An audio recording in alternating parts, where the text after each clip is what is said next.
নির্বাচনের সময় অনেক মজার মজার ঘটনা দেখা যায়। তখন কিসের আদর্শ, কিসের নীতি?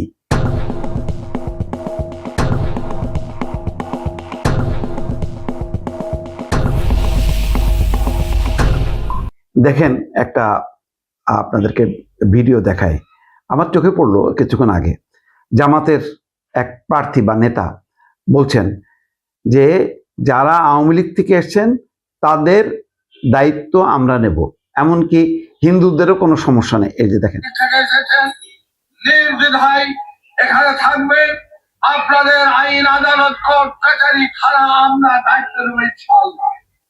আর হিন্দুরা জামাত ইসলামী করতে পারবে, আমাদের গঠনতন্ত্রের 12 নম্বর ধারাতে উল্লেখ আছে। হিন্দুরা তাদের ধর্ম পালন করতে পারবে, তারা যদি ইসলামের যে রাজনীতি সেটাকে যদি পছন্দ করে, ইসলামের অর্থনৈতিক ব্যবসায় পছন্দ করে, তাহলে জামাত ইসলামী লোকেরা করতে পারবে। যারা আওয়ামী লীগ থেকে এসেছেন নির্দ্বিধায়, যারা আওয়ামী লীগ থেকে আসছেন তারা নির্দ্বিধায় এখানে থাকতে পারবেন। কোর্ট কাছারির পুলিশ টুলিশের সব দায়িত্ব নিলাম। আর হিন্দুরাও জামাত করতে পারবেন যদি ইসলামের মূল্যবোধ নীতি এগুলি মেনে চলেন। এটাই আসলে ভোটের রাজনীতির সবচেয়ে বড় দুর্বলতা। কারণ আপনি এটা বিশ্বাস করেন না। হিন্দুরা কিভাবে করে?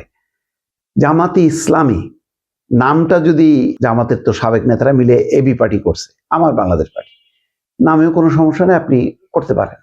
বিজেপি করতে পারে, মুসলমানরা করতে পারে, ভারতীয় জনতা পার্টি, সমস্যা নেই, ধর্ম নেই। কিন্তু ভারতীয় হিন্দু পার্টি যদি হয় তাহলে মুসলমানরা সেখানে যে কেমনে করে? নামটাই তো একটা ধর্মীয়। এখানে আপনি জামাত ইসলামের নাম দিয়ে এই যে ভণ্ডামি, এগুলিকে বলে একেবারে পুরোপুরি একটা ভণ্ডামি চূড়ান্ত আর কি। আমি আর অন্য কি শব্দ ব্যবহার করবো বুঝতে পারছি না।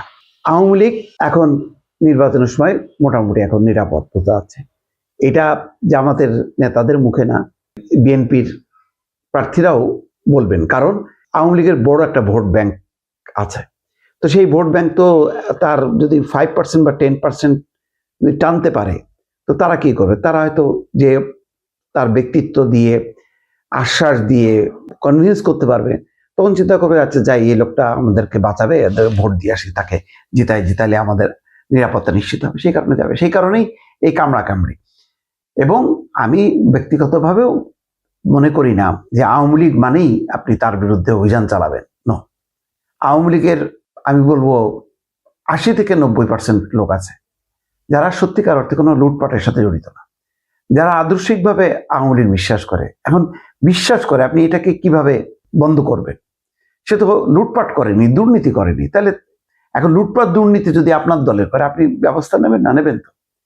সেটা সেই বিবেচনায় আপনি আওয়ামী লীগের যারা লুটেরা আছে, দুর্নীতিবাজ, তাদেরকে বিরুদ্ধে অ্যাকশন নেন, কিন্তু আইনানুগ ভাবে যাতে অ্যাকশনে, ওই সকালে ধরলাম আর বিকেলে ছেড়ে দিলাম, ওই সুরভির মতন যেন অবস্থা না হয়, অথবা মাহাদির মতন এই হবিগঞ্জে তার মতন যেন না হয়। নিরপেক্ষভাবে দলমত নির্বিশেষে অভিযান চালানো উচিত। আর কোনোভাবেই রাজনৈতিক বিশ্বাসের কারণে কেউ যাতে নিপীড়নের শিকার না হয়, এটাই হলো হওয়া উচিত। কিন্তু এখন দেখেন ভোটের মাঠে জামাত কি বলতেছে, জামাত কি মানে হিন্দুদের বেলায় যেই বক্তব্য দিচ্ছে, এটা তো কোনোভাবেই মেলে না। একটা ধর্মীয় দল, নির্দিষ্ট ধর্মীয় দল আর একটা ধর্মের লোকদেরকে তার দলেও আনতে পারে না। এমনকি দেখেন নমিনেশন দিচ্ছে, তারা যদি নারীকে বরং নমিনেশন দিত তাও হয়তো। কোনো নারী প্রার্থী নেই এই ইসলামী রাজনৈতিক দলগুলো। কিন্তু হিন্দু ধর্মের একজন, ওই যে কৃষ্ণনন্দী বাগেরহাটটা ওইদিকে একজনকে দিছে তারা, খুলনা ডুমুরিয়া।